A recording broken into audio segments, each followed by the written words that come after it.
bonjour, le président de Ford en France. On avait besoin de vous entendre sur ce coup de braquet majeur de Bruxelles. Donc je le redis, existe l'interdiction pure et simple de la vente de moteurs thermiques pour les voitures neuves en 2035. Désormais, la règle, c'est la réduction de 90% des émissions. Est-ce que vous dites ouf ce matin ou pas ?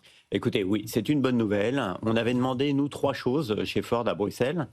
Tout d'abord, d'avoir une sorte d'alignement entre les objectifs et la réalité.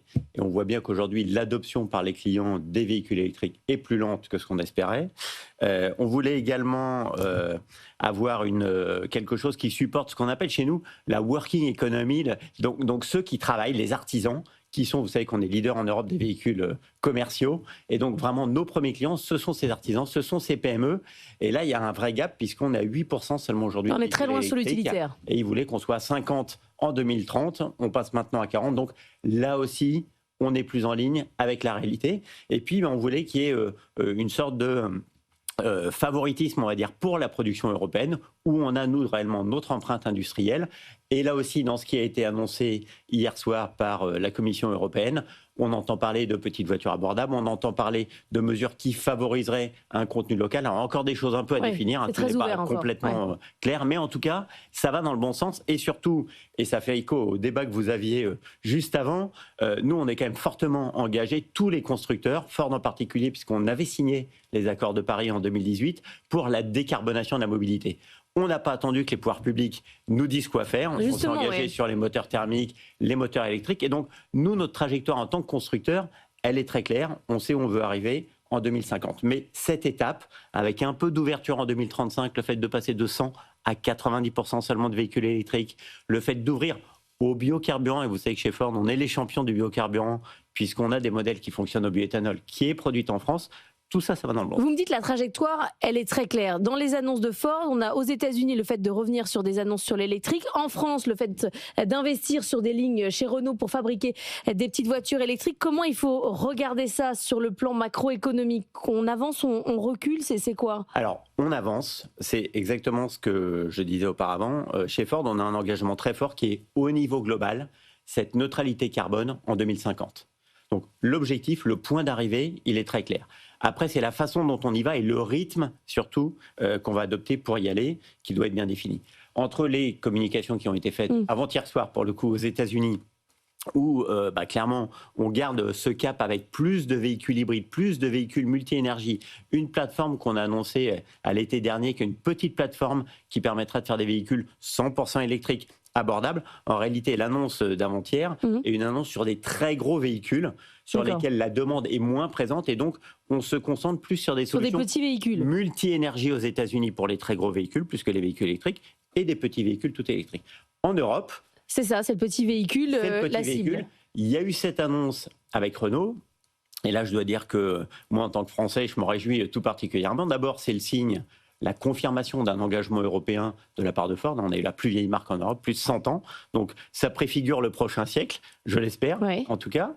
Deuxièmement, on a ce leadership sur les véhicules commerciaux. Vous savez qu'il y a 2 volets dans l'accord avec Renault. Il y a les petits véhicules, plus une lettre d'intention sur un développement commun de véhicules commerciaux, là aussi qui seront multi-énergie et abordables.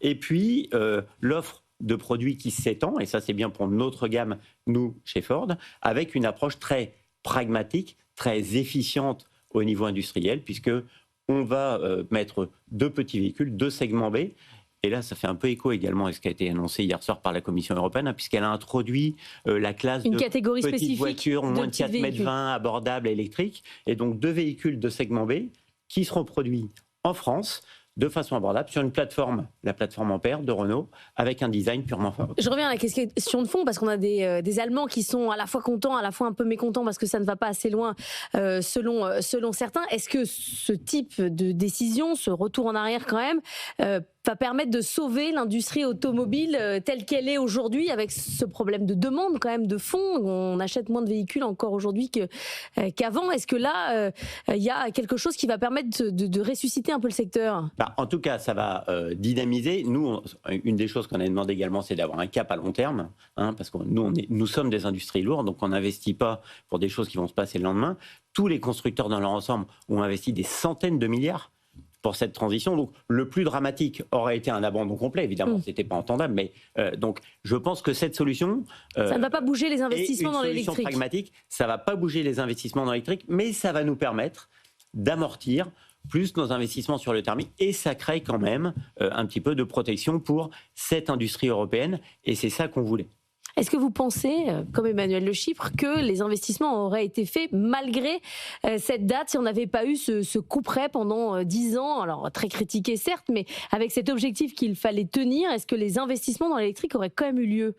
En fait, on a déjà fait beaucoup de ces investissements dans l'électrique. Donc, la trajectoire de notre côté était enclenchée. Après, on a un vrai savoir-faire en Europe chez les constructeurs automobiles sur les moteurs thermiques électrifiés, les moteurs hybrides, les moteurs hybrides rechargeables, les moteurs avec un range extender, comme on dit, donc un petit moteur qui alimente le moteur électrique, en réalité. Donc, ça permet d'aller plus loin, plus longtemps en propulsion quasiment 100% électrique, puisque le petit moteur, c'est une sorte de générateur. Donc là-dessus, on a réellement une avance technologique.